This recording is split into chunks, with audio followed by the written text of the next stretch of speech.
call the July 1st Finance Committee meeting to order. Chair would entertain a motion for consideration of claims.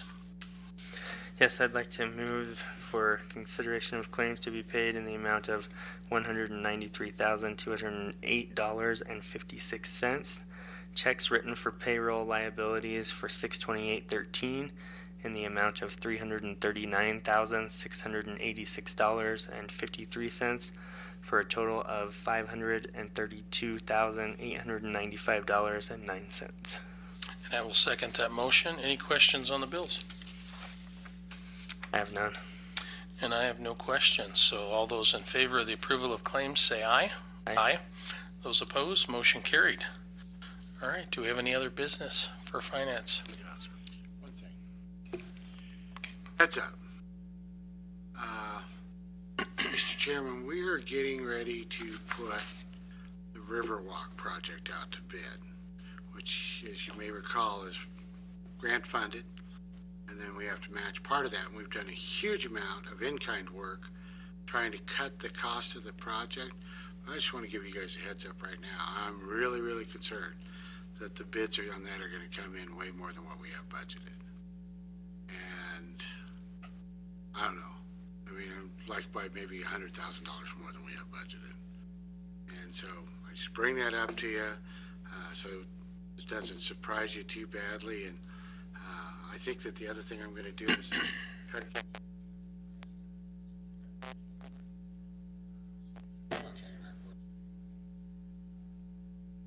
Depot Foundation's got any money to try to make it whole, because we've done everything we can to cut the costs on the project, and I still think asphalt is just so expensive right now that it's going to kill us.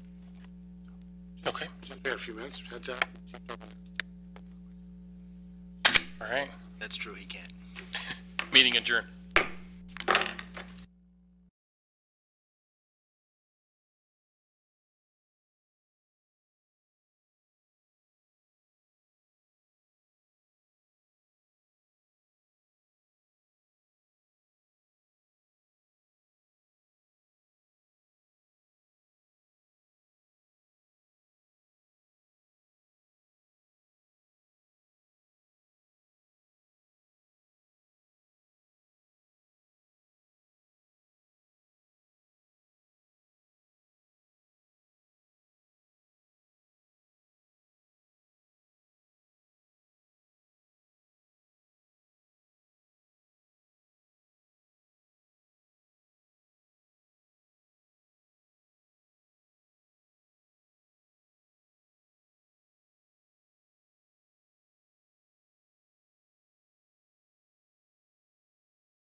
I now call the July 2nd, 2013 regular meeting of the Riverton City Council to order at 7 p.m. Would Councilman Guard lead us in the pledge, please? Thank you, Mayor.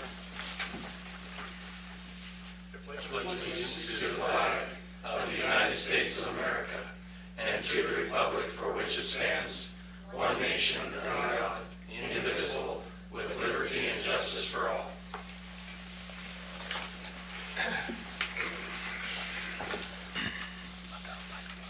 Would the city clerk please conduct the roll call? Yes, Your Honor. Councilman Todd Smith. Here. Councilman Jonathan Fabian. Here. Councilman Rich Guard. Here. Councilwoman Mary Ellen Christensen. Present. Councilman John Lars Baker. Here. Mayor Ron Warpness. I'm present.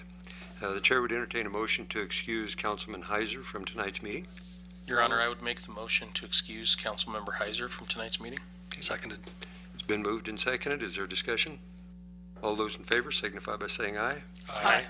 Opposed, same sign, motion carries. I declare that we have a quorum present this evening. Chair would entertain a motion for the approval of the agenda.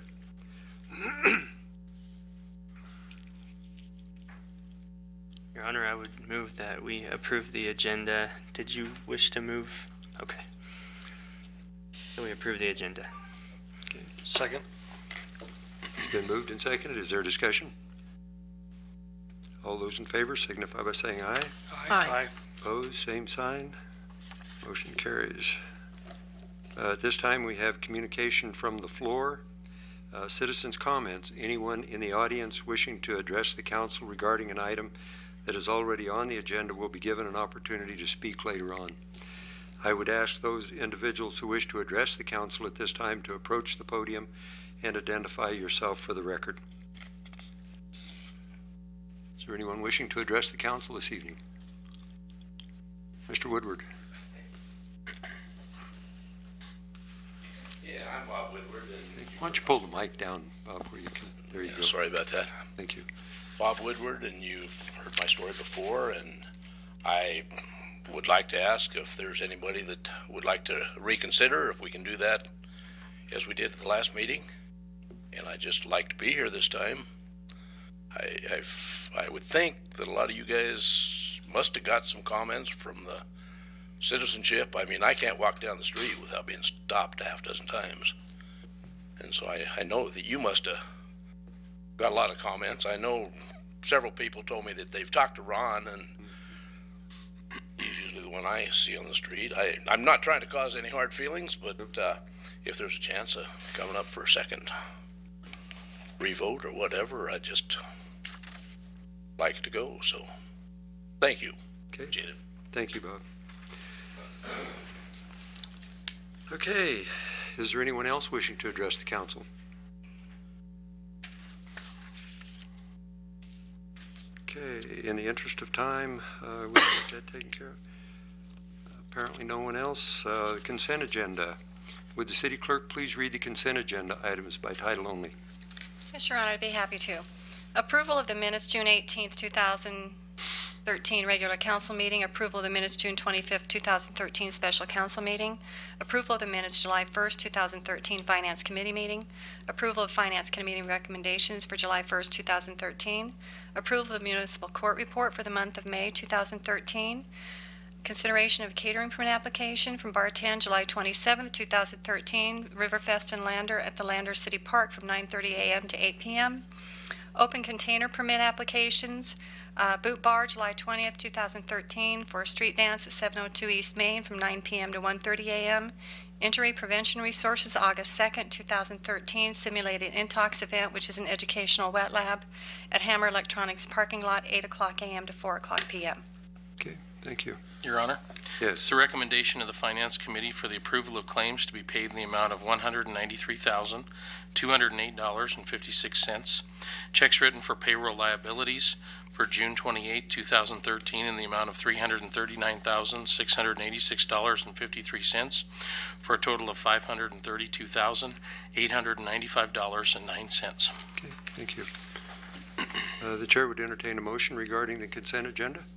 Your Honor, I would like to pull the open container permit for the Boot Bar off the consent before we do that, to Okay. discuss separately. Is there a motion to that effect then? Is that a motion? Yes, I'll make that a motion. Second? Second. It's been moved and seconded to pull the open container permit application for the Boot Bar off the consent agenda. All those in favor signify by saying aye. Aye. Opposed, same sign, motion carries. Okay, With that change, Your Honor, I would move that we approve the consent agenda. Second. it's been moved and seconded to approve the consent agenda as presented. All those in favor signify by saying aye. Aye. Opposed, same sign, motion carries. Okay, back to the item that has been pulled off. Yeah, the open container permit for the Boot Bar, I would make the motion, as per the PD recommendation, that we change the ending time to 12:30 a.m. instead of 1:30 a.m. I'd second that. Okay, is there a second? I seconded. Okay, you seconded. Is there discussion on this item? Your Honor, Yes. I just was wondering the times of the other street dances we've had and what the closing time for those were. Your Honor, the reason we recommended this one stop at 12:30 was that the other street dance at Bar 10 is going to close at 12:30 this summer as well, so we just thought it would be consistent. So that they're both consistent, not, Yes, sir. that would make sense. Okay. Okay, we've got a motion and a second on the floor. All those in favor signify by saying aye. Aye. Aye. Opposed, same sign, motion carries. Mayor votes aye. Okay, agenda item number 8 is taxi cab license renewals. City Clerk's report, please. Yes, Your Honor, we received 4 taxi cab license renewal applications pursuant to Code 5.20 of the Riverton Municipal Code. They have to have a valid driver's license, be at least 18 years old, have at least 2 years of driving experience, and provide the city with a valid proof of insurance. The chief has signed off on all 4 applications pursuant to statutory requirements of 06-20-13. Okay, so we believe they're all in order and they have paid their fee. Okay, thank you. Chair would entertain a motion regarding the taxi cab license renewals. Your Honor, I'd move to approve the annual taxi cab license renewals. Second. It's been moved and seconded. Is there discussion? I guess I was just kind of surprised that there was 4 taxi cabs in town. I didn't realize that there was that many, so. And I've heard 2 or 3 people remark on that as well. And one lady I was talking to, she says, no wonder my son can't make any money. So it's, must be a pretty tough business out there. But, okay, we have a motion and a second regarding the taxi cab renewal. All those in favor signify by saying aye. Aye. Opposed, same sign, motion carries. At this time, agenda item number 9, we're going to have a presentation from Senator Bebout. Thank you for being here this evening, Eli. Good evening, Mayor and members of the council. It's a pleasure to be here, and I'm going to have a PowerPoint. I've got all kinds of data, so we're not going to take the hour presentation that I have ready to do, but we're going to look at it, and Bill has assured me that this thing's going to work. And if it works, it's because I know what I'm doing. If it doesn't, Your Honor, it's because he created the problem. While he's doing that, one of the things that I thought I would do, and it's wide open tonight, so anything we talk about is on the table, any questions you might have. And I'm going to talk specifically about the budgets and some of the things that happened and what went on with the supplemental budget bill, get into what's going on in the future, then I think some issues that really relate back to cities, towns, and some of those, and some things that relate directly to Riverton. And what I would share with you is it really had the feel of a budget session. I mean, it was a general session, and we were in and out of there in 36 days, but it really was a budget session. And the supplemental budget bill and I took over as chairman of the appropriations was really like working a complete budget because of all the budget reductions we went through. Now, don't watch my password. Not watch it.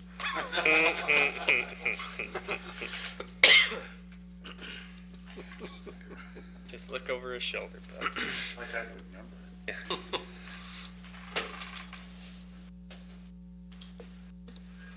First part of it works.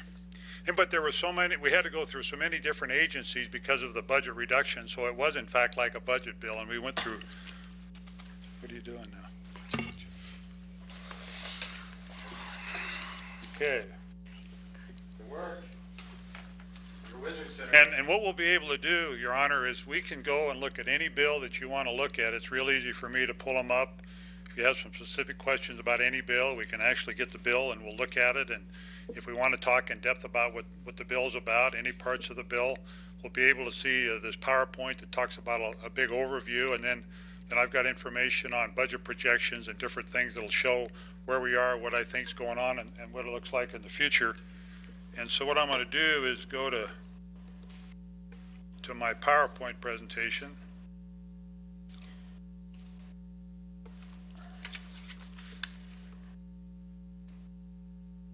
I've never done one of these before, so this is, I've always had all the paperwork.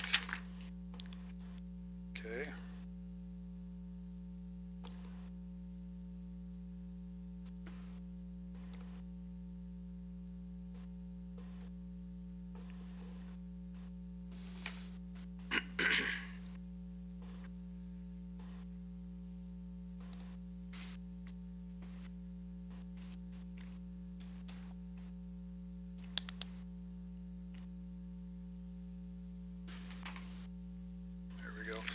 While that's booting up, what I'd like to talk about, Your Honor, is what we call our goldenrod. And it's really the budget for the entire entire session and what sets up for the 2-year budget cycle.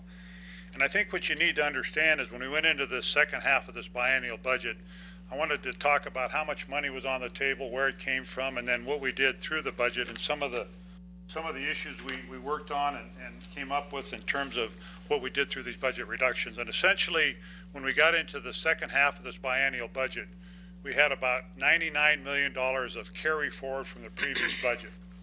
And then what we anticipated, and if you recall, we had talked about across the board or budget reductions by all of the agencies of state government. This was precipitated by the drop in price of natural gas. And you may recall that when we started the budget cycle and the governor presented his budget, would be a couple of years ago now, that he had seen the price of natural gas in that $4 an MCF range, even $3.50 to $4. And of course, we had that big fall that we saw, and it went down to $2.50 an MCF. And when you look at our state budget, of course, minerals account for 65% of the money we spend in our state. Of that 65% that we spend, a huge part of that's natural gas. So when you have a drop in the price of natural gas, your CREG estimates, your consensus revenue estimating group comes in and you don't have the money you thought you had. And because of that, we went in and the governor asked for his agencies to do 6% reduction in spending. And when we looked at that and he worked that and we kind of negotiated back and forth, we being the legislature, the Joint Appropriations Committee, and the governor, and we ultimately came up with about 4.62% reduction. That reduction in state government amounted to about $62 million. So you add the $99 million or $100 million essentially we had carryover to the $62 million. That put about $150 million on the table, $160 million on the table that was available for the legislature to do things with during this supplemental budget session. And when I say do things with that, we're going to talk about how we allocated that money. But if you look at that budget and you look at the kind of things we're doing, the $60 million, you could argue, were really, they were cuts that would be biannualized and you'd be able to see year after year after year if you sustain them. Whereas the $100 million that we had in terms of the money that came forward from the previous budget would be more like one-time money. So as we approached this supplemental budget session, we talked about how are we going to spend that money, and we really were concerned about spending it on one-time issues, one-time expenses, rather than ongoing government expenses. So if you had $150 million, you just went through $60 million in budget reductions, then you turn right around and spend it on other growth of government, you just sort of defeat the purpose. So that's how we went into the session, and we knew we had roughly $60 million plus $100 million, and that was what we started with on the table. And what we were able to do is we pretty much stayed with that. We stayed within that particular amount of money, and I'm going to go into some of the things that we spent the money on. And Mayor, if there's any questions, as we go through this, just please ask up, and I'm going to refer to my notes because there's so many different things. But I think one of the important things that I want everybody to realize is that we had the net position changes. We decreased 55 positions, 48 full-time and 7 part-time in state government. That's the reductions that we did. And we had budget reductions, a decrease of 88 positions. 81 of those were full-time and 7 were part-time. But you have to understand that most of these were vacant positions, authorized but vacant. In reality, I think there was only 1 or 2 actual government employees that their job was terminated. So we have substantial reductions in the workforce, but they were vacant positions. So some people would say, well, you really never got to cutting. If you were going to make the argument that there was we spend more in government than we need to, you say, well, you're just cutting the fat. You never got to the bone. But still, that's pretty significant. And I thought that was a significant thing we did. The expenditures we made in terms of the one-time money, and I'll just kind of go by those in memory, is one of the things that we've been very concerned about has been solid waste and being able to take care of our solid waste issue that we have. And we had a $30 million in that account that we've been set aside for the last couple of years to deal with the issue. And you all remember the report that we had that said we had a possible unknown liability, unfunded liability of around $250 million for various solid waste sites in our state, sites that had some contamination, sites where small communities had no money, could not deal with them, and the DEQ did an assessment of that. That number is around $250 million. several years ago, recognizing the size of that, we started setting aside some money, and we had $30 million. We were able to add $15 million more dollars to that account. One of the important issues for you was the $20 million more dollars to cities, towns, and counties. And it was an interesting debate. The Senate wanted to do that, and the House in the Joint Appropriation Committee did not want to do that, and there was some arm twisting. But ultimately, when the bill left the Joint Appropriations Committee, that $20 million direct distribution went to cities, towns, and counties. And of course, part of that was an amendment that I had prepared a year ago to help the smaller communities out. And I think, Mayor, you and I talked about that. I've talked with Wham about it, and it just made a lot of sense to help the Pavilions, Shoshones, Du Boises, those kind of communities in our state, around the state. And so that was part of that thing we did with the $20 million. The other thing we did is we made a commitment as a state to do the Gillette-Madison water project. And it's a project where Gillette, with all the money they've given to the state coffers with their coal production, the coal bed methane production in the Powder River Basin, oil in the Powder River Basin, all those kinds of things, they really don't have a good water supply. And so the Water Development Commission went up northeast of Gillette up to Moorcroft, up in that area, and has drilled some deep Madison wells. The total cost of that was about $130 million. And there was a matching component from the town of Gillette, the city of Gillette. And so we funded that, and a lot of these one-time money that I'm talking about came from AML funds, and we all know what's happened to our AML funds, and the $760 million that was taken away in the dead of night by the federal government. But anyway, we committed to do that, the $30 million of that, and we have one more part of that to pay, another $30 million, and we're done paying for that. We also took care of we want to have a Tier 1 engineering college at the University of Wyoming. There's been a lot of discussion about that. There's been a lot of effort put into that. There's been money set aside for that, and we went ahead and funded that. So we now have $110 million essentially set aside that when we in fact get ready to move forward at our University of Wyoming with a Tier 1 engineering college, that we will do that. You know, it only makes good sense to have that kind of a college in our state with the importance of minerals in our state, and to have those kind of resources available for those young people that want to have a career in engineering. Some of the other things we did, and one of the big issues that I'm sure you've heard about, is the Affordable Care Act, the ACA. And there are two components to that based on what the Supreme Court came back with their decision. It's kind of a split decision, but essentially it says there's mandated part of Medicaid that you have to do. And for the state of Wyoming, that mandated part of Medicaid, where we really have no choice, and it's a 50-50 match, the amount of money that the state had to come up with in addition to what we already spent on Medicaid. And just to give you an idea of how large that budget is, Department of Health is $1 billion. So we had that $11 million extra money there, plus the federal match. And so we had to come up with that. The other part of that's really is a big debate going on in our country is the expanded Medicaid option. And I'm sure you've been following that, and it's a lot of states have bought into it, where they've accepted what the feds have had to offer.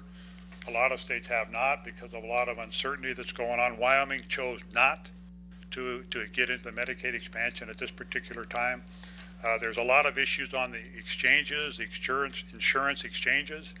You know, we decided, you know, it's your program, federal government. You're the one that's got 2,700 pages of law that you're not even sure what it says.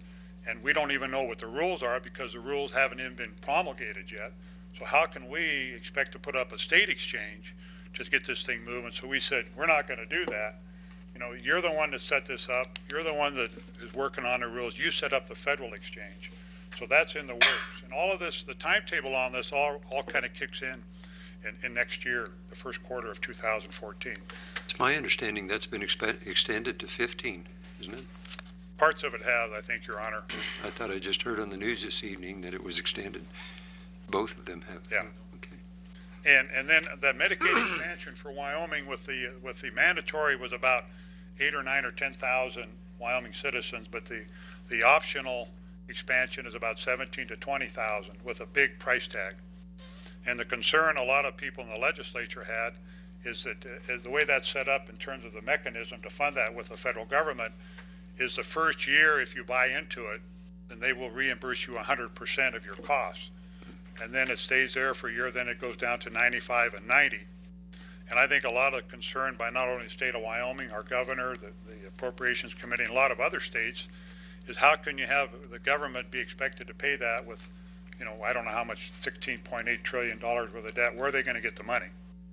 And so there was a lot of concern that, you buy into it, and then a year or two later they say, oh, by the way, state of Wyoming, you got to pay for all of it. And once you buy into it, Your Honor, and you know this, once you have a program like that and there's a constituency of 25,000 people, there's no way you'll ever go the other way. So we're just trying to be cautious and smart about it. But what I will share with you is we heard a report, by the way, Your Honor, thanks for letting us use your facilities last week for our Joint Appropriations Committee meeting. We really enjoyed that. But we heard at that meeting that for the mandatory expansion coming up for this next biennial budget, the Department of Health, that budget will need an additional $28 million. So you can see what's kind of going on in the future. Now I'm going to go to my PowerPoint. I want to show you one graph here. If you look at this, you can see that this talks about our general fund and reserves, and it talks about the money we spend and ongoing expenses. And if you look at the green line on top, those are our budgets for those particular years. And you can see in the bottom where we 03, 5, 7, 8, 9, 10, and so on and so forth. You can see the amounts of money we had, and you can see where the money is spent there. We have ongoing, which is your agencies that run state government. And then you have the CAPCON and University of Wyoming matching grants. You have YDOT that we've chosen to put money into the program with direct appropriations out of the general fund over the last, it started in 05, 06 when we had these huge surpluses. And then you can see the socials, the BRC, community facilities, and those kinds of things on top. When you look at this,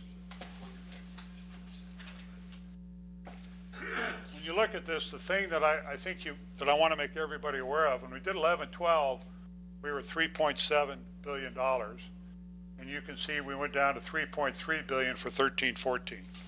And a lot of that is money that comes and goes through the system because of our revenue stream and ends up going either into our legislative stabilization reserve account or into the permanent mineral trust fund. But the key here is when you look at this chart or this graph right here, this is government growth at the state level. This is not cities, towns, and counties. This is our government growth. Does not include YDOT or the game and fish. You can see right here in 13-14 for the first time in a long time, and if you went back 02 and 3 and 1 and 0, 2001, 2000, you would see always going like this. We have turned that the other way. So in essence, we have turned government and it's going down in terms of the controls we're trying to put on. I thought that was pretty significant. When you go further into what I call the goldenrod, and you can see we had the money and sort of how it was spent, some of those items. One of the things that we had a lot of discussion about was what to do with our severance tax. We have a 1% severance tax. It's about $145 million a year that is not mandated by our Constitution to go into the Permanent Wyoming Mineral Trust Fund. Part of it's mandated, the other part is not. And this part is not, and it's about $140 million. And there was cities, towns, and counties have talked about maybe that should be a revenue stream for your funding. They wanted to utilize that fund for the fuel tax instead of the 10-cent a gallon tax increase. They wanted to use those funds. What the legislature decided to do was to go ahead and put that money into the Permanent Wyoming Mineral Trust Fund. And the reason we did that, and I think this is really important, if you go back to the mid-'80s and '90s when our state was really having a very difficult time. Mike, you were down in sunny Colorado, and I mean, it was really tough here. Rich, you know, because you were a businessman and what we went through. And back then, our Permanent Wyoming Mineral Trust Fund, which was set up because when our minerals are depleted, we wanted to use the interest income from that to run state government. That money would go to our general fund for a revenue stream. And back in those days, that was running between 18 and 25% of our general fund expenditures. So our permanent mineral fund was picking up that large amount of money to allow us to have the revenues to run state government. Today, that's about 10%. So what you can see is the permanent mineral trust fund has not kept up with the growth of government to allow us to be able to provide the revenues we need from that interest income to sustain government. So what the legislature decided to do, where we can and what we were able to do at this point in time, is to build our permanent mineral trust fund. And that fund now is about $6 billion. And I think it accounts for about $400 million a year, a budget cycle that goes into the general fund revenues for our state. But you can see with the amount of government has grown, and you look at the over $3 billion, you can see that the fund has not kept, it's just like a savings account. When the costs go up and you haven't saved enough, the interest off it doesn't pay your bills. So that's why we've chose to do some of those things. The other thing we did is the governor wanted to put that money into what we call the Legislative Stabilization Reserve Account. And this is an account that we set up. Some people call it the rainy day. I call it just being prudent in how we manage our money. And we need to have that there available if, in fact, gas should take a significant hit. If the thing that's going on with coal right now, the coal industry and coal-fired power plants are totally under attack by the present administration in Washington, D.C., who knows what the impact of that might be to a state like Wyoming that produces 420 million tons of coal a year and accounts for $1 to $1.5 billion worth of revenues to the state. So there's a lot of things that fund is there to set it up. Plus the really important thing, and this is where I think that I personally would look to that fund if we thought we were really having some difficult times, would be in the school foundation program. The school foundation program, we spend about $1.5 billion per year. $1.5 billion per year. And this is for about 90,000 kids in our state. And we consistently rank number 1 or number 2 on our spending per ADM, average daily membership. We spend a lot of money. And where did that money come from? Well, it comes from minerals. I think there's 25 local mills, some optional mills, and 13 mills statewide. So if you have a significant hit in your revenues from minerals, it hits the permanent school foundation program. And when it hits that, we are obligated by law to automatically make up for that difference. So if the price of gas goes down significantly, the revenues aren't there to pay for what's mandated by the cost system for K through 12, automatically it comes out of the general fund. When it starts coming out of the general fund, we're also being hit by all these different things with the price of minerals going down. So you have a double whammy, and that's where this fund, and it sits at $1.6 billion right now, is sitting there to be utilized in case that happens. And there are projections that we now have that in not this budget cycle, but in the next budget cycle for the foundation program, we're going to be in the red to the tune of $60-70 million, which means the general fund or some other fund will have to make up for it because we have no choice. Whatever the cost model says we shall spend on schools, we shall spend on schools, and that's the law. The other thing that we have is that that's pretty amazing, and we've taken some big hits. It's called our budget reserve account. And all of you are familiar with our federal mineral royalties. It's a huge amount of money the state gets every year. In 2012, we got about $1 billion.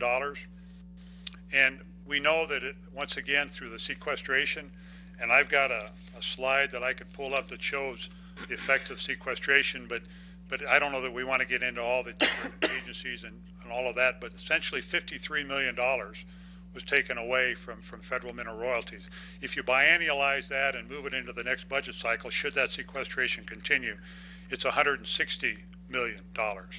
So our federal mineral royalties played such a huge part of our budgets. You can see that if you factor in that $160 million as we move forward, we're going to have some difficulty in terms of how we spend and what we do for our next budget cycle. I wanted to get into, let's see here.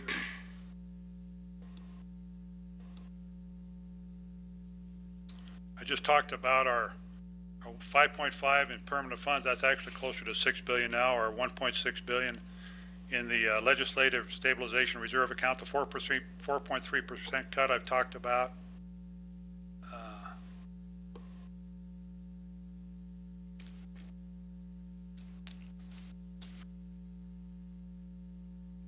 Here's one of the things that I wanted to also discuss, our capital projects. You can see the amounts of money we spent there. This is for schools. And another interesting point too is that we now have in place and has been authorized and appropriated $1 billion to build schools in our state, and we've only got about $250 million of that under contract. So there's a lot of money sitting there ready to build a lot of schools, and we're sitting there and we haven't done that. Here's one that's interesting, the omnibus water bill planning account, and there's that Gillette Madison Water project, and I was talking to Bill about some issues you have with some of the cost estimates provided by an engineer relative to your project up on the hill.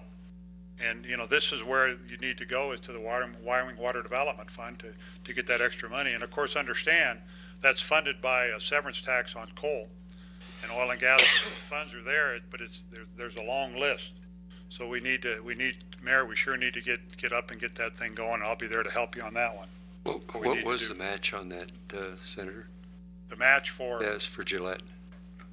this $30 million, it came from the city. They did some local things. But I mean, how much was it? Was it a 50-50 match? No, it was not 50-50. It was more like 60-40. Okay, I can get that exact number I was for just you. curious. Yeah, it wasn't 50-50. I was just, Was the full project, Senator, 130 million? Yes, Rich, it was 130 million. And we have one more component of that to fund. What I wanted to do is, So they got to be in I don't think there's anything else on here that They already funded. it's just pretty much boilerplate. I'm going to try to find, this is going to be interesting, Bill, if I can find this.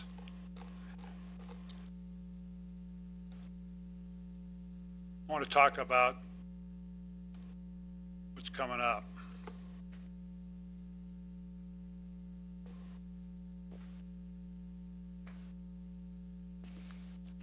Okay, what you see here is a scenario we've run through with our legislative service office and our budget analysts to show the next biennial budget. And you can see we have a base case, a low scenario, and a high scenario. And you can see if we scroll down through this, that we can have a base case scenario, we might have $150 million worth of one-time funds available. The worst case, we're down 60 million. The best case, we could have $300 million. The reason I show you this is because for this budget cycle, we're actually in pretty good shape. You know, we need to sustain the cuts to government that we've done, the $62 million and the 4.24%. We need to biannualize that. But we're going to have some funds available to do things that are really important to our state. And that's where I get into cities, towns, and counties. And one of the things that I'm thinking about doing, and I've talked to the governor about it and to the appropriations committee, is to, when we look to the cities, towns, and counties, you know, we have the consensus and we have the direct. And to set up what I'm hearing from a lot of people, and I'd be anxious to see your input on that, is we're worried about infrastructure. We're worried about a lot of water lines, sewer lines that have been around 50, 60, 70 years, and how we're going to deal with that. So one of the things I'm thinking about doing is taking a large amount of that money that we see that we have available, and maybe it's 100 million, maybe, we'll have to see what that number is, to be able to work with cities, towns, and counties to provide funding back to you. The important thing that I think you need to take away with this is we reduce government spending, but we still continue to fund cities, towns, and counties with that extra 20 million. And why do we do that? Because a lot of people feel like I do. The best way we can spend money is closer to the people. And that's what you do, and that's what county commissioners do, and I think that's where the money needs to be spent. So we have those kind of discussions going on. Another thing that I'd like to do with that money is maybe set aside $10 million for courthouses. We have a serious situation here in Riverton. I understand there's a similar one down in Rock Springs and Green River where they have some access issues, some safety issues, and it's hard for a county to come up with all that funding. So we're looking at maybe sticking $10 million into the same fund and say that this is something SLIB should do to look at courthouses. And maybe there's a way we can come up with the $2 or $3 million that Fremont County needs to be able to deal with that issue of our courthouse. It's a serious problem. I've talked to the 5 elected officials, not all of them, but most of them, and they agree. It's just how do we do it? So that's one of the things we're working on, Mayor, to try to help on that particular situation. The other thing I'd like to get into, are there any questions about how we move forward in the budget? And, like I said, it's going to be pretty, we have money. We're going to be able to fund government. We're going to be able to take care of a lot of the needs. One of the big discussion items is going to be, we funded highways to the tune of $100 million, a biennial budget. We now have this fuel tax in place. So are we going to try to give highways more money? It's a big question. Are we going to try to save more money? Big question. what are we going to do for the resources we have? My opinion is to go in there and use it as one-time money and take care of infrastructure and needs so we don't get caught short like we were the last time around. So be ahead of the game a little bit. And that's sort of where I'm wanting to take the Joint Appropriations Committee to the extent that I can do that. What I'd like to do, if there's no other questions on the budget, anything else on budgets? Your Honor. Yes, Councilman Rich. Jordan. Senator Bebout, how are they going to distribute that 20 million to towns and cities? Is it by population? It'll be, Mayor, it'll be the same direct distribution as it has been in the past. So the formula that's out there that they've utilized will be the same formula. The only difference to that 20 million, and it will be added to your August 1st distribution that you'll be getting, you'll add that 20 million proportionately to how you would have got the first distribution. That's my understanding of it. And that comes to the county and then is distributed back throughout the county based on population, so. I'll go commissioners first, and then we'll see it from there. Thank you. There's also some discussion about how that formula is derived, and the make of it is kind of a complicated formula. Co-Chairman Harshman and I are going to look at that and see, if it's really fair. It might have worked 4 or 5 years ago. Maybe we need to revisit that issue. So if we do, Your Honor, we'd like to have Riverton, Lander, and Fremont County and the smaller communities really provide some input. And I've been working with WHAM on that one too, so that's one of the issues we might do. I think the thing I'd like to get into now, unless there's any other questions on budgets, is some of the bills we passed. You've raised several issues here, but go ahead.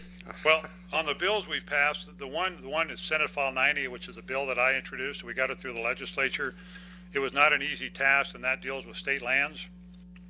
And it's amazing the kind of debate you have when you get into these sorts of issues, and it deals with the Department of Corrections, Department of Health, and Department of Family Services. And these are acquired state lands. They're not constitutional lands that you can't dispose of. They're acquired lands. And the whole theory there, and we know right what I'm talking about out here on the other side of Land Walmart swap. where the Honor Farm is you have to look at highest and best use of our lands. And so the whole purpose of that bill was to say, okay, if you have 100 acres that you're getting $5,000 a year off of, to run some cattle in there, but yet the value of it in terms of development, real estate, taxes, all those kinds of things is into the millions, then you ought to look at it. And that's the purpose of that bill, was to set aside so we would look at the highest and best use of all of these acquired lands in those 3 particular agencies. And like I say, there was a lot of debate, there were changes, and now they're implementing rules. So hopefully we'll be able to make some progress in those areas. There's other places in our state besides Riverton that has that issue. That's one of the important pieces of legislation that there's now law, and we're working with you and Stephen to try to get that thing done. Are there any questions on Senate File 90? I just want to applaud you for making that effort, because that certainly has been a thorn in our side for quite a while. And it just doesn't make sense to have that piece of property not be able to be used for the public good, so. We got a fiduciary responsibility, the legislature does, just like you do, to maximize returns and do it the right way. So that's the whole purpose of that bill. Another important bill, I have 2 important bills, House Bill 66 and 67. 66 is that's the solid waste program where we talked about grants and loans and facilities, and some call it transfer stations. I'll share a story with you. That's one of the things that we've been working very diligently on with the Minerals Committee, because there's an issue out there. And we got to solve that, and it makes no sense at all to sit there and have areas where you have problems, and there's a problem, why let them get worse? So the whole movement behind that and the push was to get money set aside to get into those areas that have problems now, to make them take care of them now before they get worse. And so when it came to the Senate Appropriations Committee, there was $1.5 million that was appropriated to do that. And we added $4 million in the committee. And it got to the floor of the Senate, and the former chairman of Appropriations got up and said, "You don't do that in appropriations. You don't add money." So we had a very, very spirited debate on that, because really we need to do that. I mean, so we added $4 million. We're able to sustain it. And it's money well spent, because that 4 million, if we don't use it now for some of those problems, could very well be 40 or 50 million in 3 or 4 years. So that was one important thing we did. The other one was the 67, which was the remediation bill that we talked about earlier, to set up the $45 million to go ahead and start dealing with some of those problem landfills. I will tell you, Your Honor, that I've met with the department, the director of DEQ and the new director of solid waste, and we've talked about those issues. And there's a list out there that the DEQ is developing, and that list now looks like we'll be able to fund parts of that in the next biennium with the money we've already set aside. So we might be well on the way to it. One of the things we're thinking about, and this is something for you all to chew on and see if you like the idea, if it's a bad idea. A lot of you may be familiar with leaking underground storage tanks. And a very good friend of all of ours here in Riverton, Representative Tippett, worked very hard to get that mechanism set up to deal with leaking underground storage tanks. We've been doing it for well over 20 years. And we made significant progress. It really works. We've done some good things for the state. We've done a lot of, we've solved a lot of those important problems, but it's about time to start seeing maybe we can move that fund and that funding source to do other things. So what the Appropriations Committee is looking at is to take that funding stream and start using it for the landfills and some of those, so we have a permanent source of revenue to deal with that issue. So, you know, obviously there's going to be another side to that, and we'll see where that debate goes. The only other thing that I would that I had are some personal bills, but I don't, unless you have some questions about any other specific legislation, I'm not going to get into that. And I guess the last thing I would leave you with is a concern that I have, and I think it's a valid concern all of us should have, whether you're a police chief or you're a citizen of Fremont County or the state, or you're on the city council dealing with the issues that you have to deal with. And that is, where are we going to be down the road 4, 5, 6 years out? And I don't know if you saw the sales tax releases from the various counties in our state the other day, but Sublette County lost 35% of their revenues on sales tax. Converse County gained 25% revenues in their sales tax. Guess why? The rig count. Where the rigs are drilling, there's activity, there's jobs, things are happening. And you can point a finger right at the rig count, and when you look at the future revenues for the state, that's a big part of it. You obviously got coal, but it's a big part of it. But you throw coal, oil, gas, uranium into that mix, and here's the issue. And it's going to take all of us collaboratively working together. It's the fact that the disagreements we're having with the federal agencies on our federal lands. It's the access issue, it's the EIS, it's no predictability in determining when, in fact, you will ever be able to drill. And we see it right here in Moneta Divide. That's a wonderful project. You have a corporate citizen that's trying to do it right, and the significance of that is huge. I mean, into the billions of dollars, revenues, jobs, all of those kinds of things. Yet they don't even have an idea when they might have an EIS comment back to them. So what you see is these large E&P companies that have capital budgets, their CapEx expenditures, and they have to be held accountable to their shareholders. So they have a board meeting, we're in a board meeting, and they say, well, tell me about Wyoming. Or it could be Montana or Colorado, it's the western states. How's that project going? Well, we're working on our EIS. Well, when's it going to be done? Well, we don't know. Well, what do you think? Well, we're not sure. All we can tell you is it's taken a lot longer than it used to. So then they have that, and then they look at the Bakken Play in North Dakota, or the Marcellus in Pennsylvania, the Eagle Ford in Texas, all these different things that's on fee surface and fee minerals. They can go down there, get a lease, get a permit, and in 3 or 4 or 5 months be drilling. That's the challenge we have as a state, is to be able to ensure that we have the proper development of our resource. And we're not talking about, just running over everybody and doing things that aren't done in a reasonable manner. That's not the issue. The issue is working with those federal agencies and the bureaucrats that do that to try to get something together as a plan as we move Wyoming forward. That, to me, Your Honor, is a huge issue. And like I said, the next couple of years, we're going to be okay. We'll work through it. We'll be conservative. We'll take care of the needs we have for the citizens of Wyoming. But when you look down the road, that day of reckoning could be there unless we can work something out and get these things done. The Lander RMP, Resource Management Plan, out of the Lander BLM office. Good, hard-working people over there. They're stymied by Washington. They try to do one thing, Washington says another. And there you sit. You have an RMP that you look at the grazing allotment for Green Mountain. I mean, it goes on and on. So those are huge issues, and you as elected officials should share those same concerns like I do. And thank you very much, Your Honor. I'm going to wrap it up there. I've probably gone longer than I should have, but there's a lot of stuff going on and a lot of important decisions out there that we need to be making. Well, we appreciate your time, Senator Bebout. You've raised a lot of issues, and I think all of us probably have time that we could spend. If anyone has any questions of Senator Bebout, why not? It'd be a good time to raise them. But if you're frustrated at your level in the state government, you can imagine how frustrated we are down here as well. So it's a problem. How to solve it, I don't know. We did get some good news today, however, that our Job Corps bid has been let, and so that looks like that is moving forward, and we're real excited about that. But one issue that did come up, and I was just down by our Lincoln Elementary School down here, and it's being demolished, as you know. And that was something that when District 25 came before the council and wanted to know if we were interested in taking it, I think there was some mild interest in it. And they had, as I recall, about a $450,000 demolition budget in that school.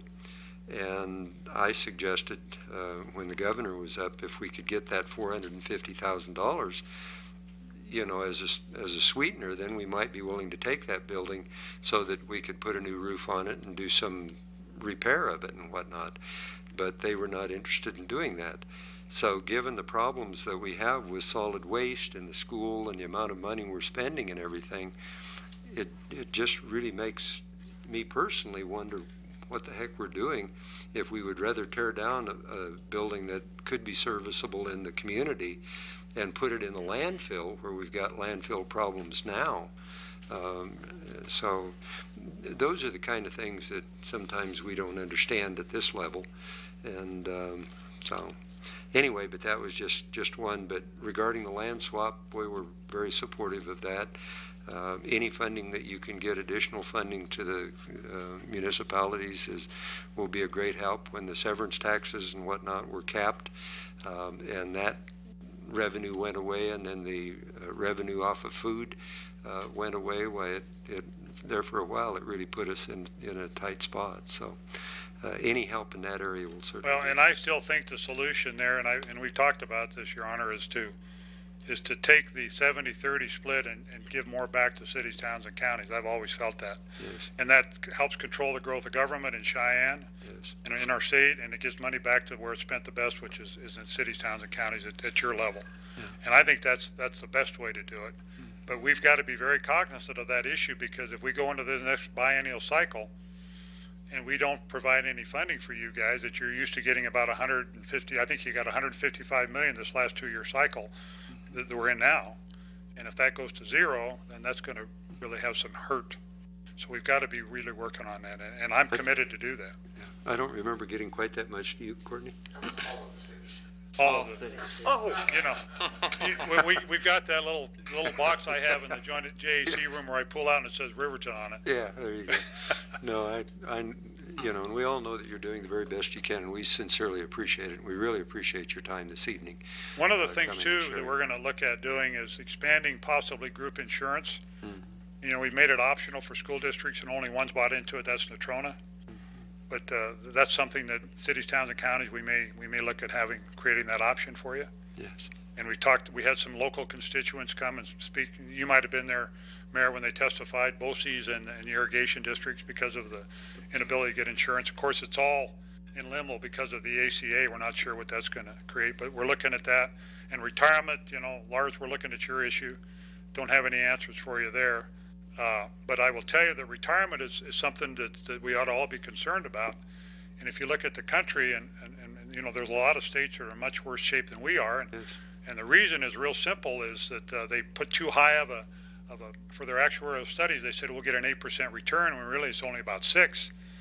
And it doesn't take very long when you say 8 and you spend it based on that and you're only getting 6 that you're in trouble. And the other thing is so many other states that are in good shape, the employees match half with the employer. In Wyoming, it's way the other way. I think our state employees only pay like 1.4% out of 13%. So there's some adjustments and things we need to talk about there. I will tell you that right now, based on what we saw the other day, that if we leave it like it is, including the last 2 things we did to raise that during this last session, you know, we're actuarially not sound, and it's like a $1.7 billion liability that's hanging out there. So we've got those kind of issues too to deal with. Okay. Any other questions or comments for Senator? Okay. Thank you, Eli.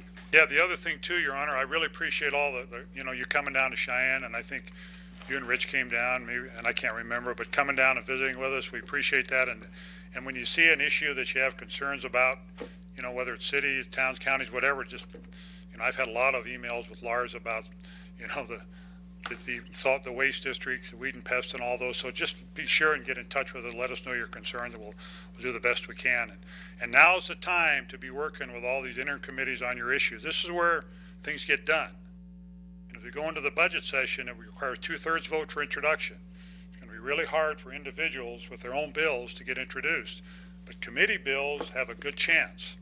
So if there's issues you have, anything you want, whether it's revenue, you know, ag, travel and recreation, health, whatever it is, appropriations, get into the pipeline early. And if you don't have one of our local legislators on one of those committees, get a hold of me. And I'll be glad to try to get the chairman and get him involved and see if we can help you out. Because now's the time to be getting those issues debated, decided, and hopefully if there's a reason to move forward, get the bill drafted. Okay. Sounds great. Thank you. Thank you.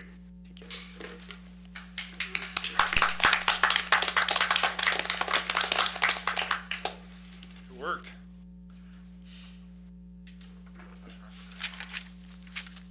Okay. 2 jobs.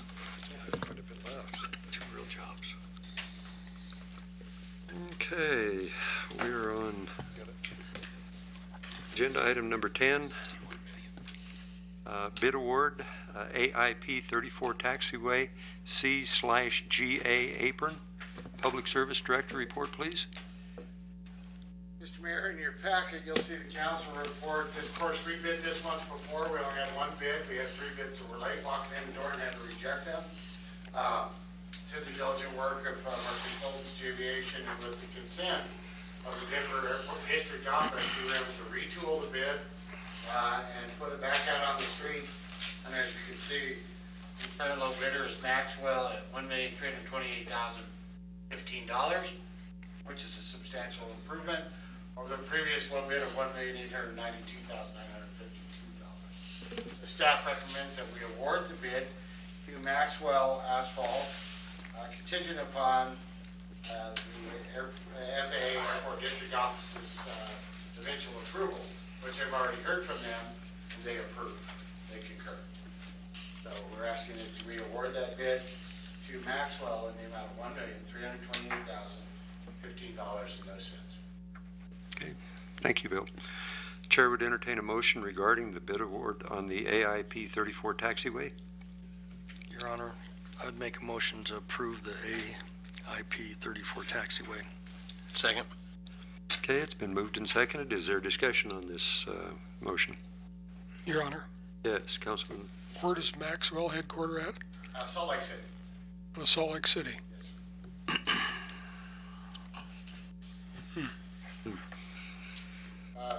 Mr. Mayor, I would point out though that, and I don't have the bids in front of me, but they did list their subcontractors, and I believe at least 2 of the subcontractors were local contractors.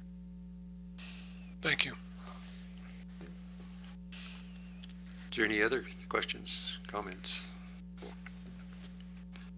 Okay, all those in favor of the motion signify by saying aye. Aye. Opposed, same sign. Motion carries. Mayor votes aye. Agenda item number 11, ordinance, I'm sorry. Just interrupt real quickly. These 2 gentlemen from Injury Prevention Resources came prepared to give you a presentation regarding their request, which I think you already approved. And so if you don't want their presentation, maybe we should. We've already talked to them about it, Bill. Thank you. We're not that easy to get rid of. Okay, Thank you. sorry for the interruption. Agenda item number 11 is ordinance number 13-004, second reading, Title 17, revision pursuant to fences and setback requirements. Community Development Director's report, please. Would you like a report on the second reading again? Yes, if you would, please.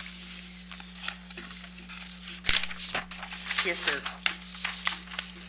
All of the changes that we were proposing are... Just a brief report. You don't A need to brief go into report? that. Okay. Yes. This was a change in the ordinance that would amend the requirement for fences. Right now, they're required that they can only be 42 inches high on a road that is on a fence that is parallel to a road. We would like to change that to be 48 inches maximum height, since materials and things come more standardly in 48 inches, and daycares are required to have 48-inch high fences. Another item is, at this point in time, in order for you to build a taller than 6-foot high fence in your backyard or side yards, you're required to have a stamp by a professional engineer, and it's to be designed by them. The new 2012 code allows those fences to now be 7-foot high without an engineer stamp, and so we're trying to stay consistent with the 2012 code. And the third item was the setbacks, and these, if a property owner has two parcels of land and they are adjoining, there is still usually a property line in the center of those two properties. We have been requiring them to either replat or do a variance for that property line so they can build over that property line, or at least closer than the 5-foot setback. We would like to make that, and they're always approved as long as they don't have an easement in there. We would like that also to be changed in the code, that now if they have the two properties on the same deed, they don't have to get a variance. They would be allowed to build over that property line. And that replatting saves about $1,500, as I recall. Yes, It's sir. not an inexpensive process, as Yes, well as sir. the time, so I think those are good changes. Thank you, Sandy. The chair would entertain a motion regarding ordinance number 13-004 on second reading. Your Honor, I move that we pass ordinance 13004 on second reading. Second. It's been moved and seconded. Is there discussion? Your Honor, just a quick question on the procedure. Is there a particular reason why items 11 and 12 were not placed under the consent agenda for second reading like we've done in the past? Is there anything special to consider about these two items? The answer is no, Your Honor. There wasn't Okay. any reason other than I didn't do it. And, yeah. Okay, thank you for bringing that up. I think I personally, where we're having a change of ordinance like that and whatnot, I enjoy the opportunity to visit about it, but I think we had talked about having it on the consent agenda, but, okay. Okay, we've got a motion and a second. All those in favor signify by saying aye. Aye. Opposed, same sign, motion carries. Agenda item number 12, ordinance number 13-005, second reading, zoning for Wind River Job Corps Center site and radio microwave tower sites on Airport Road. Community Development Director's brief report. Yes, Your Honor. This is the property, as you well know, that the future Wind River Job Corps will be built, and also the area where the existing towers are located. This property was annexed into the city a while back, but it had never been zoned. We are requesting that this area be zoned to I-1, which will encompass this type of educational facility, as well as the towers that are existing on the hill. Okay, thank you. The chair would entertain a motion regarding ordinance number 13-005. Your Honor, I move to pass ordinance number 13-005 on second reading. Second. Okay, it's been moved and seconded. Is there discussion? Okay, all those in favor signify by saying aye. Aye. Opposed, same sign. Motion carries. Agenda item number 13, public hearing for ordinance number 13-006, driver's license requirement, ordinance number 13-007, auto insurance requirements, and ordinance number 13-008, updating language in RMC to coincide with Wyoming state statutes. Chief of Police report, please. Your Honor, briefly, there are three items up for consideration. One is enacting a new ordinance to regulate driver's licenses within the city limits so that tickets could be issued for violations of driver's license privileges into municipal court. The second one is similar for insurance requirements. Both of those currently are regulated only through circuit court. And then the third ordinance is cleaning up the language in an existing ordinance that really refers to laws up to and through 2005. And so it's simply cleaning that up so that the current state statute would apply in traffic violations. Okay, thank you. Chair would entertain a motion for the public hearing. Your Honor, I move that we open public hearing regarding the ordinances 13-006, 13-007, and 13-008. Second. It's been moved and seconded. Is there discussion? All those in favor of the public hearing signify by saying aye. Aye. Opposed, same sign. Motion carries. I now declare the public hearing is open. The hearing will be conducted in accordance with state statutes and other applicable laws. I would ask those individuals wishing to address the council to approach the podium and identify yourself for the record. It appears that got everyone leaving. Okay. Being none, I'd make a motion that we close public hearing. Second. Been moved and seconded to close the public hearing. All those in favor signify by saying aye. Aye. Opposed, same sign. Motion carries. I now declare the public hearing is closed. Agenda item number 14, ordinance number 13-006, first reading, driver's license requirements. Chief of Police report. Your Honor, again, this specific ordinance would allow police officers in the city to regulate driver's license violations by issuing citations that would be heard in municipal court. As you know, the circuit court is used for traffic violations throughout the county issued by deputies, as well as very serious misdemeanors at the municipal level. We just think that this brings it more in line to have traffic violations as much as possible go to municipal court. The fines from municipal court violations stay right here in the city, whereas the fines collected from circuit court go to the county's coffers. And so it's just a question of having our lawyer drop some language that we could regulate those within the city. Okay, thank you.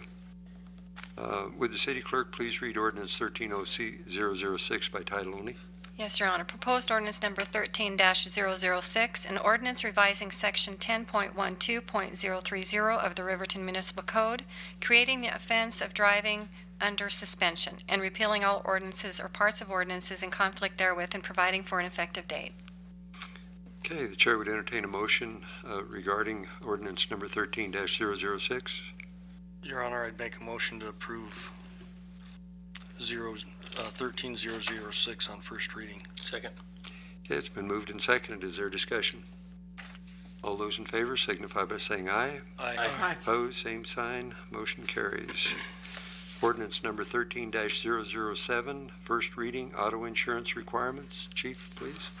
Again, Your Honor, it's very similar to the one that you just talked about. This one would require drivers within the city to have insurance, which of course they are required now, but it's regulated through the circuit court. This would allow us to issue citations for insurance violations and have them regulated by the municipal court. Okay. Thank you. Would the city clerk please read ordinance 13-007 by title only?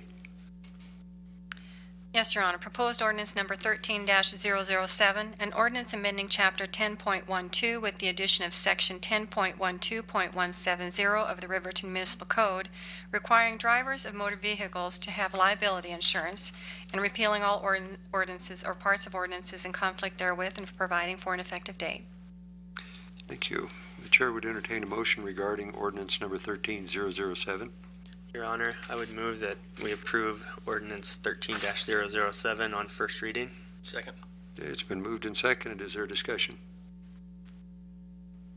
All those in favor signify by saying aye. Aye. Opposed, same sign. Motion carries. Agenda item number 16, ordinance number 13008, first reading, updating language in RMC to coincide with Wyoming state statutes. Chief, please. Yes, Your Honor, this is just a cleanup, really. We have a city ordinance that enacts most of the language from state statutes for typical driving violations, stop signs, yield signs, speeding, those kinds of violations. It enacts that language into and draws it into the city ordinance. For whatever reason, when that was last drafted, it had language that included the words up to and through 2005. So if we were to have a change in the state statute after 2005, we would still have to prosecute people based on the law as it was written prior to 2005. So by cleaning up the language to merely coincide with whatever the current state statute is, it just makes it easy for the future so that we don't have to keep a copy of pre-2005 regulations. Would the city clerk please read ordinance 13008 by title only?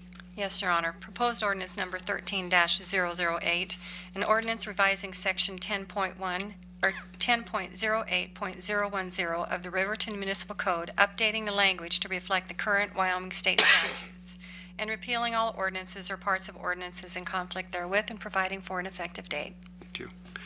The chair would entertain a motion regarding ordinance number 13008. Your Honor, I move that we pass ordinance 13008 on first reading.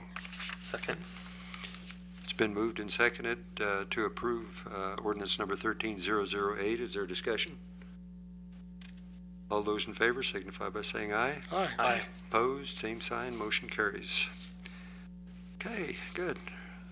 This time we'll have reports and comments, council committee reports, and council members roundtable. Councilman Smith, would you lead off, please? Nothing further tonight, Your Honor.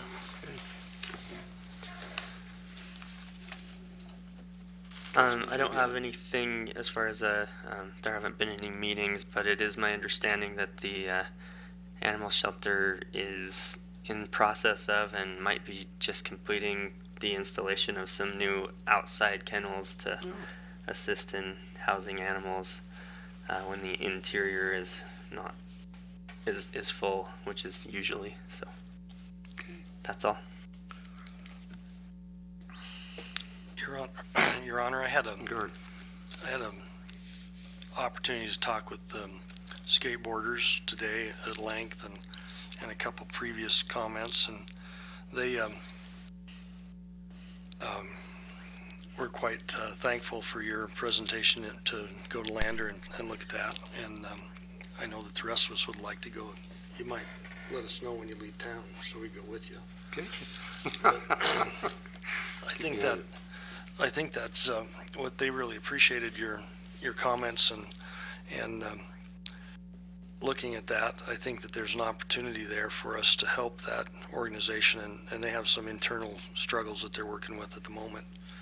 But I think if we could help there, we'd be wise to line up and support those. I appreciate Senator B. Bout's comments, and I don't mean to be negative, but it's amazing what small gains we count as positives. 2 jobs cut statewide, started the graph downhill. It was exciting, and so I think that that's interesting, and we probably ought to pay better attention to that. And I think his comments are important, that we start now trying to enact some of that. And a lot of those questions, I think, we just go over our head because we don't ask the questions of where is it and how is it done and how do we get in line to perform there. And yet, where I'm critical of state government not cutting, neither do we. And so I think it's important that we have a spending problem, not just nationwide, but all the way through. And we need to work real hard to curb that and see what we can do to ease that pressure on our local society. Thank you, Your Honor. Yeah, I have no committee reports to speak about this evening, but a couple of different things. Number one, the campaign for Paint What Matters closed the 30th. The results of the painting of downtown will be on the 8th. So the results will be out the 8th. Let's just hope that Riverton is on that final list. I'm just keeping our fingers crossed. So I'll watch the internet that day, and hopefully we will get that. Second thing I'd like to say is that the fair parade, the 100th anniversary fair parade, is coming up July 27th, 10 a.m. We need entries, so people need to get out there, and if anybody wants one, I will, they all they have to do is call me. I'll get one to them. There's some at the fair office. But this is our 100th. For most of us, that will be the only 100th anniversary of the parade we'll see. So it's a pretty important thing. I'm glad to be doing it. So if anyone is interested in that, please come on down. It doesn't have to be fancy. All it has to be is you have to be there. Have a pickup, have a car, walk, it doesn't matter. It's important that people show up, though. So, and I'd just like to say that I'm glad Mr. Woodward came back this evening I'm glad we listened to him and what he had to say this evening, and appreciate that you stuck with the matter. I like to see people come and argue their points. I agree. I think it's important for other citizens to do that. So, thank you. Thank you, Miriam. Yes, Councilman Baker. Your Honor, I think I got fired from the Alcohol Crisis Board. Oh, no. They asked me to come in and sign a piece of paper that I was actually resigning my position on the Alcohol Crisis Board, and then as our discussion went down a little bit further, what this is a kind of a formal recognition that the Alcohol Crisis Board, as we know it, no longer exists. Mm-hmm. And okay, because that program is taken over by Yes. Volunteers of America. Yes. And so at any rate, there will be an advisory board of some kind that will be established, locally for that committee. Yes. And but since I was appointed as an ex officio member to the Alcohol Crisis Board, it's probably appropriate that the city appoints someone to that committee. So I don't know if you've had any contact with VOA or not. Yes, I have received a call from them, and Okay. I wasn't exactly sure what the process was and whatnot, so I didn't want to go out and appoint someone else to the position that you're already having, and I hadn't heard that they were, firing you off of the board. So They've moved in that direction, and I mean, I wasn't alone. Yes. The sheet of paper had everybody's name on it. So and they'd collected all the signatures but mine up to that point. But and so I think we're fortunate to see that change take place. And if it pleases the city and yourself, you would be willing I would be willing to continue to serve in that Good. capacity. I've enjoyed my association with the alcohol crisis and trying to become better acquainted with the functions that they actually provide. Yes. Thank you. Okay. Acting City Administrator's report, please. Your Honor, I know that Courtney has some comments about the WHAM convention and the finances of that. Okay. Your Honor, I know Mr. Weaver asked that we do an update as far as our expenses on WHAM convention, and Kristen was very diligent in putting that report together. In fact, it's about a 3-page report on what we spent and what we brought in. What makes me very proud of this council is, first of all, your motions are great. I was visiting with other clerks, and she said, I even put in the minutes, so moved. And she said, I bet I have over 20,000 so moved in my minutes over the last 11 years. That doesn't happen with this council. That may seem very simple to some people, but on one end of the continuum of being transparent to the point where you can make a motion and the public knows what you're voting on, to the other end of the continuum when we talk about fiduciary responsibility. And that's what I think WHAM convention was about.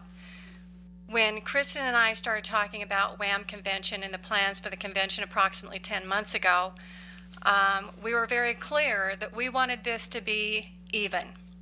We weren't out to make money, and we weren't out to lose a lot of money either, because I don't believe in promoting events that are for a specific group of people. So when Kristen put this together, when I talk about fiduciary responsibility, it's about building a relationship, a legal or an ethical relationship of confidence and trust in the management of people's money or their property. And I believe this was an exact portrait of that. It was a portrait of reciprocity. It was a portrait of partnerships. And this is really stunning to me.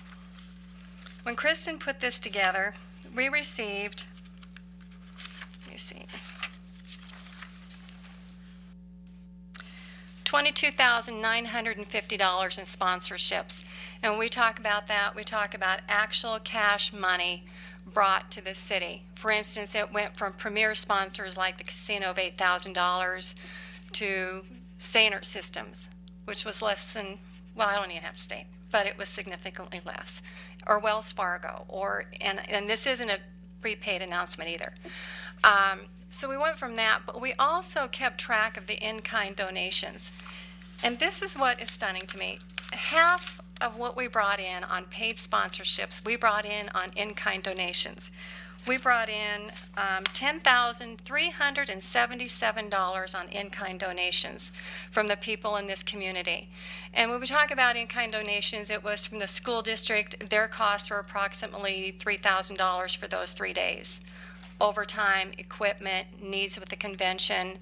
Pepsi donated all the water and all the soda and all the drinks for that convention. I think we ran out a little bit towards the end of the last day and purchased maybe a dozen cases of water, but other than that, let me see, we had Sweetwater Garden for the reception. All the greenery that we had around there, all the beautiful plants and flowers, they literally brought that up and decorated, came back at 8:30, 9 o'clock that night, tore it back down. And it's things like that that you can't count on. You know, but what we can count on in this community is the partnerships and the reciprocity that we have built. This city stands for buying locally. And I think we received that from our businesses as well. They knew that when we had this convention, we were bringing money into this community. People were going to stay in our hotels, go to our restaurants, buy gas. And so I think that was a very high level of commitment. It was an exhibit of community mindedness. And it was a very big partnership that we had on silent partners like the school district and the college. I believe WRTA was another one that donated their equipment and their time. So it's things like that how can you express in enough words of what that meant? And hopefully this is a message that we can send to other communities down the line that's going to hold it even next year. The message we can send is get your community involved, showcase your community, and you can break even, and you can still have a very successful event. And I do want to say back in 2006, Kristen and I weren't here. I don't know if any of you guys were here. But the city spent over $80,000 on this same event. So for us to come in and say that we spent $28,735 and we had $10,000 in in-kind donations and $31,000 in revenues plus WHAM reimbursements because we got money back for every registrant, that was really a huge success to us. So we hope to pass on this success story. So anyway, thank you for your time. Well, I appreciate your going into that kind of depth, Courtney. That's wonderful. I knew it was a successful event, and everyone that I talked to was just very pleased, especially at the reception up at the Reach Foundation. That was beautiful. It looked more like a wedding reception or something like that. It was really very classy, and I certainly appreciated that. So thank you. That was well done. Thank you again, Kristen. Good job. Okay.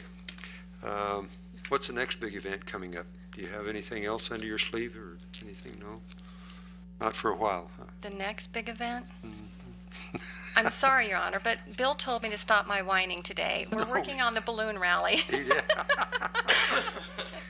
Okay. that's our next big I event. won't go there then.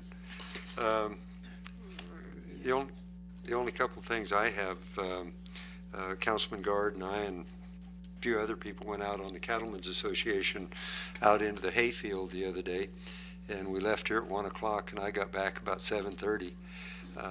It was a long day in the hayfield, and I learned more than I ever wanted to know about hay production, but it was very interesting to see that side of the world as well for a city boy, to see that kind of enthusiasm and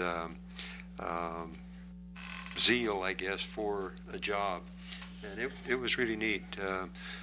Looked at 3 pieces of equipment that were worth over $1 million just to take care of hay and beans and whatnot. So it was, and had a very good steak dinner afterwards at their expense, and appreciate it very much. The Cattlemen's Association went into that. Then I expected Mr. Urbicite to be in here and wanting to talk about the Job Corps thing. I briefly mentioned it, but we've received that information on the website for the Department of Labor, and this notice type is a award notice, contract award date, June 28th, contract award number, and it's a long Department of Labor number, contract dollar amount, $41,303,762. Contractor awarded name, Rafter H Construction, gives their DUNS number as well, their address in Rexburg, Idaho, and so it's looks like we're on the way, and we're all very excited about that. I know when Bill saw that, well, he was just bouncing off of the walls, so he was very excited. So, and I think with that, the only other thing that weighs heavy on me is the 19 firemen that were killed in that fire that were fighting wildfire, I think, in Arizona, I believe it was. Prescott sticks to my mind. And that's got to be a terrible, terrible event. But at any rate, is there anything else that the council would like to address at this time? Okay. With that, the chair will entertain a motion to adjourn.